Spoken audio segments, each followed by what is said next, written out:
Welcome to my YouTube channel law insights. आज का जो हमारा टॉपिक है वो लॉ ऑफ सिविल प्रोसीजर 1908 का है, जो सेक्शन 9 से शुरू होता है। Jurisdiction of the civil courts.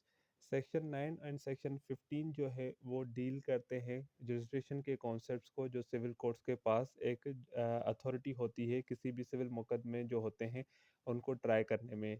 तो ये जो क्वेश्चन है जुरिस्डिक्शन का, वो बहुत ही एक्सपेंडिंग क्वेश्चन है जुरिस्प्रूडेंस में, क्योंकि लॉ में नहीं बताया गया कि सिविल कोर्ट्स की कहाँ किस हद तक जुरिस्डिक्शन होती है। मगर कोर्ट के पास ये पावर और अथॉरिटी मिल जाती है कि किसी भी फैक्ट्स को इंक्वायरी करने में और उस पर लॉ अप्लाई करने में और फिर बाद में उस पर डिसीजन देने में। तो अगर जो भी कोर्ट होगी उसके पास अगर जुरिस्डिक्शन नहीं होगी तो वो किसी भी सिविल मुकदमे का जो है वो ट्राई नहीं कर सकती।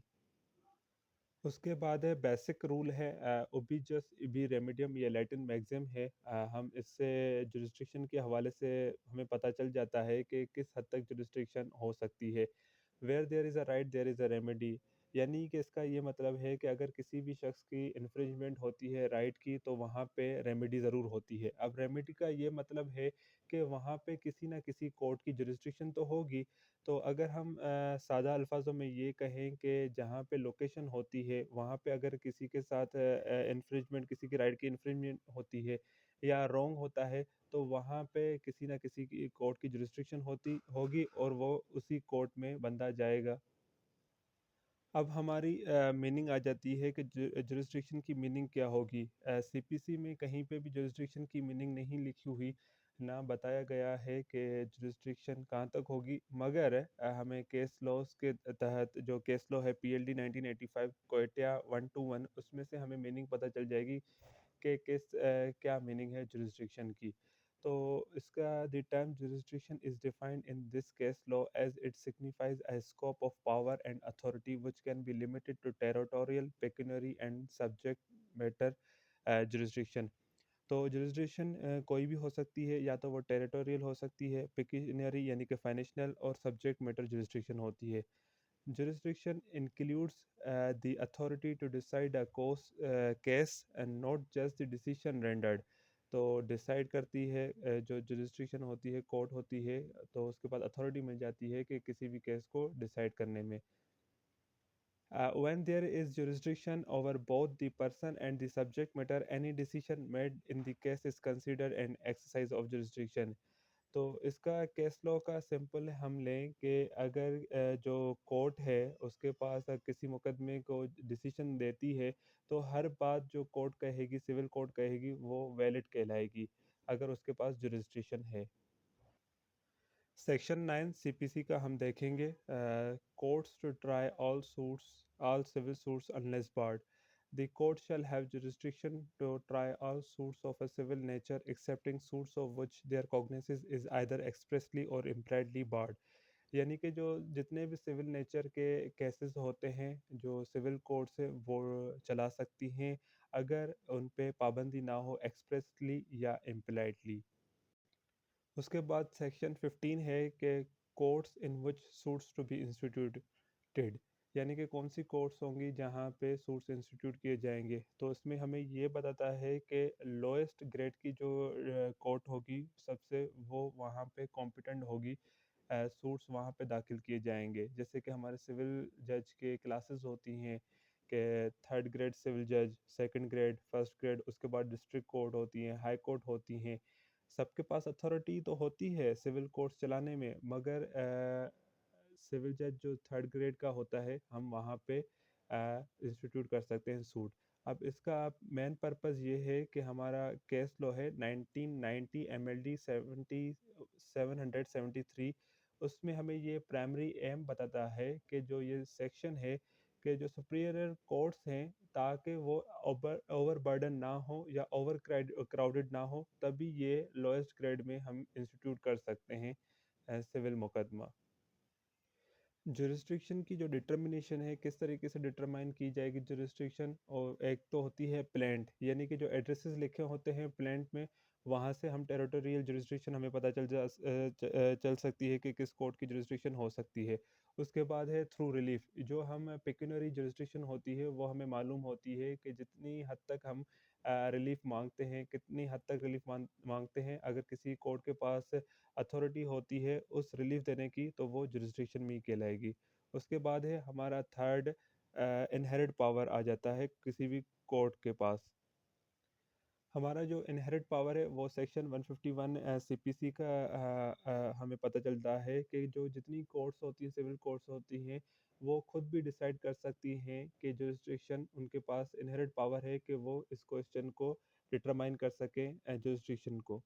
उसके बाद आ जाते हैं हमारे bars upon jurisdiction of civil courts, यानी कि कौन कौन से बार्स आ जाते हैं जुरिस्डिक्शन पे। हमारे थ्री किस्म के बार्स हो सकते हैं: एब्सोल्यूट बार्स, कंडीशनल बार्स और स्पेशल बार्स। अब हम एब्सोल्यूट बार्स को देखेंगे कि कौन कौन से एब्सोल्यूट बार हो सकते हैं। उसमें जो फर्स्ट आता है वो रेस सब जुडाइस होता है, जो हमारा सेक्शन 10 डील करता है। ये हम यानी कि इसका ये मतलब है कि जो सब्सिक्वेंट कोर्ट है उसको प्रिवेंट करता है कि कोई भी जो दूसरा मुकदमा है वो दाखिल ना हो जब तक पहले मुकदमा हल ना हो चुका हो। यानी कि हल जो प्लेंटिफ, ये इसका यानी कि एक सिंपल मतलब है कि प्रोहिबिट करता है प्लेंटिफ को कि ताकि वो दूसरा जो सिमल्टेनियस यानी कि क्लेम है ना, वो किसी भी सेम सब्जेक्ट मैटर पर और सेम टाइटल पर दाखिल ना कर सके इसका, यानी कि ताकि किसी भी कन्फ्लिक्ट की पॉसिबिलिटी ना हो। उसके बाद आ जाता है हमारा रेस जुडिकेटा। सेक्शन 11 जो है वो रेस जुडिकेटा से डील करता है सीपीसी का। उसमें ये है कि अगर सेम मैटर पे अगर किसी अदालत का किसी पार्टीज के दरमियान एक जजमेंट आ जाती है तो अब जो फ्रेश सूट है वो उसी मैटर पर फिर दाखिल नहीं कर सकते। तो ये जो प्रिंसिपल है रेस जुडिकेटा हमें फ्रेश सूट के मुतालिक मना कर देता है, बार लगा देता है सिविल कोर्ट्स के कि वो फ्रेश सूट एंटरटेन नहीं कर सकती। थर्ड हमारा एब्सोल्यूट बार में जो आ जाता है वो decree on plea of fraud. ये सेक्शन 12 का जो सबसेक्शन है वो 2 डील करता है ऐसे मुकदमे जहाँ पे जो डिक्री है या ऑर्डर है वो धोखेबाजी या मिस रिप्रेजेंटेशन से हासिल की गई हो, तो वहाँ पे जो फ्रेश सूट है, न्यू सूट है, वो एंटरटेन नहीं किया जा सकता, वो दाखिल नहीं किया जा सकता। मगर उसमें एक एक्सेप्शन भी है कि हम एप्लीकेशन फाइल कर सकते हैं उसी सेम मैटर पे। फोर्स आ जाता है questions to be determined by executing court. इसका जो सेक्शन है 47 ऑफ सीपीसी 1908 डील करता है all questions arising between the parties to the suit in which the decree was passed, यानी कि जितने क्वेश्चंस अराइज हुए हों पार्टीज के दरमियान, अगर वहाँ पे उन क्वेश्चंस पर डिक्री आ चुकी है तो shall be determined by the court executing decree not by a separate suit, यानी कि जो एग्जीक्यूटिंग जो कोर्ट है वो उस डिक्री पे डिसाइड करेगी, ना कि एक फ्रेश सूट दाखिल किया जाएगा।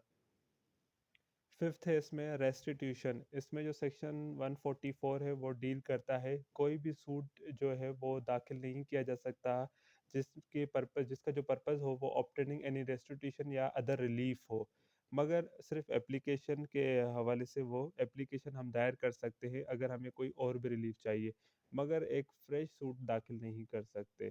उसके बाद है suit include the wall claim. इसमें हमारा जो ऑर्डर टू रूल 2 है वो डील करता है जो जितने भी मुकदमे होते हैं, सूट होते हैं, वो अगर उसमें प्लेंटिफ ने ओमिट कर दिया है कोई भी अगर जो क्लेम है और इंटेंशनली वो रिलिंक्विश कर दिया है, तो जो उसका जो पोर्शन ऑफ हिज क्लेम है उसके बाद नहीं कर सकता। यानी कि एक बार कर दिया, वो जितने भी क्लेम्स मांगेगा एक ही सूट में सारे यानी कि उसमें लिख देगा कि किसी को क्या कौन सा क्लेम उसको चाहिए। अगर उसने इंटेंशनली छोड़ दिया है या उसको यानी कि उसका अपना जो क्लेम है वो छुड़ गया है, तो वो बाद में एक फ्रेश सूट दाखिल नहीं कर सकता। उसके बाद है हमारा 7 है decree against plaintiff by default bars fresh suit है। इसका जो ऑर्डर 9 रूल 9 है वो डील करता है कोई भी जो अगर किसी प्लेंटिफ के डिफ़ॉल्ट से सूट डिसमिस हो गया हो, तो जो प्लेंटिफ है वो फिर बाद में फ्रेश सूट नहीं लेके आ सकता उसी सेम काज ऑफ एक्शन पे, क्योंकि उसका खुद का डिफ़ॉल्ट था। 8 है इसमें an insolvent person. Order 22 rule 9 जो है वो ये कहता है कि जो कोई भी इंसॉल्वेंट पर्सन है वो फाइल नहीं कर सकता सूट को, मगर उसका कोई गार्जियन है वो कर सकता है, खुद इंसॉल्वेंट नहीं कर सकता। एब्सोल्यूट बार में नाइन्थ है विड्रॉ ऑफ सूट और abandonment of part of claim.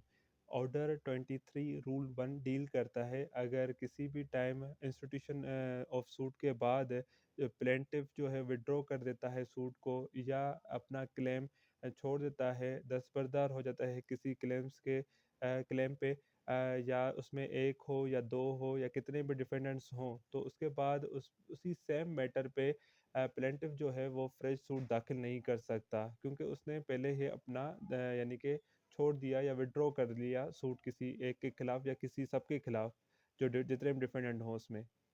अब हमारे आ जाते हैं कंडीशनल बार्स, कौन से कंडीशंस हमारे बार्स हैं। उसमें फर्स्ट है suit by alien. Section 83 deal करता है सीपीसी का।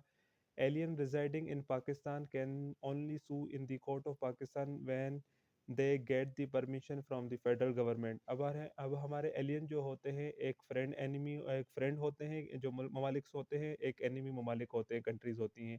तो फ्रेंड जो हमारे कंट्रीज़ हैं वो तो कर सकते हैं, मगर जो एनिमी कंट्रीज़ हैं वो गवर्नमेंट ऑफ पाकिस्तान से इजाज़त लेंगे, परमिशन लेंगे, फिर किसी भी कोर्ट में किसी के खिलाफ सूट दाखिल कर सकते हैं। उसके बाद है सूट बाय फॉरेन स्टेट्स। जो सेक्शन 84 है सीपीसी का वो डील करता है इससे, फॉरेन स्टेट से, जो जितनी भी फॉरेन स्टेट्स होती हैं वो सू कर सकती हैं कोर्ट ऑफ पाकिस्तान में, अगर जो हमारा फेडरल गवर्नमेंट है इस्लामाबाद उनको रिकॉग्नाइज कर रहा है उन स्टेट्स को, तो उनके पास भी ये कंडीशनल बार्स हो गई, यानी कि ये एब्सोल्यूट नहीं है, उन पे हो कर सकती हैं अगर गवर्नमेंट ऑफ पाकिस्तान उनको रिकॉग्नाइज कर रही है या परमिशन दे रही है। हमारे स्पेशल बार्स हैं जो उसमें जो है वो फर्स्ट पे आ जाता है suit for breach of trust. इसमें सेक्शन 92 डील करता है अगर ब्रीच ऑफ ट्रस्ट हुआ है और वो जो ट्रस्ट क्रिएट किया गया था पब्लिक पर्पस के लिए या चैरिटेबल या किसी रिलीजियस नेचर का था, तो एडवोकेट जनरल जो है वो सूट फाइल करेगा, या अगर दो हैं या दो से ज़्यादा लोग हैं, अगर उनका इंटरेस्ट है कि वो ट्रस्ट में उसकी जो कंसेंट है वो हासिल करें, उसके जो एडवोकेट जनरल हैं उसकी कंसेंट हासिल करके वो इंस्टीट्यूट कर सकते हैं, मगर ये स्पेशल बार आ गया, ये स्पेशल बार में आ जाता है। हमारे स्पेशल बार्स में जो हैं वो एक्सप्रेस बार अभी आ जाती हैं, इम्प्लाइड बार भी आ जाती हैं। एक्सप्रेस बार ये होती हैं कि जो express bars means express enactment of institute, अगर कोई भी एक्सप्रेसली जो इंस्टीट्यूट है वो बार कर रहा है सिविल कोर्ट्स को नहीं चला सकती, तो वो नहीं चला सकती। जैसे कि हमारे क्रिमिनल मुकदमे होते हैं, रेवेन्यू के मुकदमे होते हैं या फैमिली मैटर्स होते हैं, वो एक्सप्रेस बार से on jurisdiction of civil courts हैं, तो फैमिली के केसेस सिविल में, मगर उनके अपनी कोर्ट्स होती हैं जहाँ पे वो फैमिली के मुकदमे चलाए जा सकते हैं। उसके बाद है एम्प्लॉयड बार्स। जो हमारा सेक्शन 9 है वो एम्प्लॉयड बार्स से डील करता है, जिसमें हमारे एक्ट ऑफ स्टेट हो जाता है, पब्लिक पॉलिसी हो जाती है या स्पेशल ट्राइब्यूनल्स के केसेस हो जाते हैं, तो वो हमारे एम्प्लॉयड बार से on jurisdiction of civil courts के। अब हमारे काइंड्स ऑफ जुरिस्डिक्शन आ जाती हैं, कितनी काइंड्स होती हैं वो हम देखेंगे। सब्जेक्ट मैटर जुरिस्डिक्शन फर्स्ट पे ये आती है। ये deals with the types of cases a court can hear, यानी कि ऐसे जो मुकदमे जो कोर्ट यानी कि सुन सकती हों, यानी कि जिसका जो सब्जेक्ट मैटर है वो सिविल नेचर का हो। उसके बाद है pecuniary jurisdiction relates to the financial value of the case, यानी कि कितनी वैल्यू उस केस की बनती है या कोई जितना रिलीफ कोई मांग रहा है, तो वो पेक्यूनियरी जुरिस्डिक्शन कहलाती है। उसके बाद है territorial jurisdiction involves the geographical area over which a court has authority, यानी कि किसी कोर्ट के पास अथॉरिटी उस टेरिटोरियल जुरिस्डिक्शन की है या नहीं है। उसके बाद आ जाता है हमारा पर्सनल जुरिस्डिक्शन, जिसमें कोई जो अथॉरिटी होती है pretends to authority over the individuals involve in a case, अगर कोई इन्वॉल्व तो नहीं है उस केस में पर्सनली, या इसकी जुरिस्डिक्शन का वो जानता तो नहीं है, पर्सनल यानी कि अनबायसनेस ना हो, तो उसमें ये पर्सनल जुरिस्डिक्शन कहलाती है। उसके बाद है ओरिजिनल जुरिस्डिक्शन, यानी कि कोर्ट के पास अथॉरिटी होती है कि वो फर्स्ट टाइम केसेस जो होते हैं वो दाखिल किए जाएँगे, तो वो उनको सुन सकती है, वो ओरिजिनल जुरिस्डिक्शन कहलाती है। उसके बाद है appeal and jurisdiction, the power to review, यानी कि जो डिसीजन दी गई हैं लोअर कोर्ट्स ने, तो वो उस पे अपील एंड जुरिस्डिक्शन होती है, वो कोर्ट्स पे फिर डिसाइड कर सकते हैं। उसके बाद है जुरिस्डिक्शन बाय कंसेंट। तो जो जुरिस्डिक्शन है हमारे केस लॉज में ही बताई गई है। उसमें हमारा केस लॉ है पीएलडी 2010 कराची 170। उसमें यह है कि a party through its conduct can neither confer nor take away jurisdiction of a court which is to be determined purely in accordance with law for the time being in force। इस case law में ये बताया गया है कि यानी कि party के पास कोई अथॉरिटी नहीं होती कि किसी भी कोर्ट से वो जुरिस्डिक्शन उनको दे और उनसे ले ले जुरिस्डिक्शन। तो लॉ ये डिसाइड करता है उस वक्त के जहाँ पे वो लॉ इन्फोर्स हुआ हो, वही लॉ केस लॉज होते हैं या लॉ होते हैं, वो डिसाइड करते हैं कि जुरिस्डिक्शन किस तरीके से उस कोर्ट की बन रही है। पार्टी के पास अथॉरिटी नहीं होती। उसके बाद आ जाता है ऑब्जेक्शन ऑन जुरिस्डिक्शन।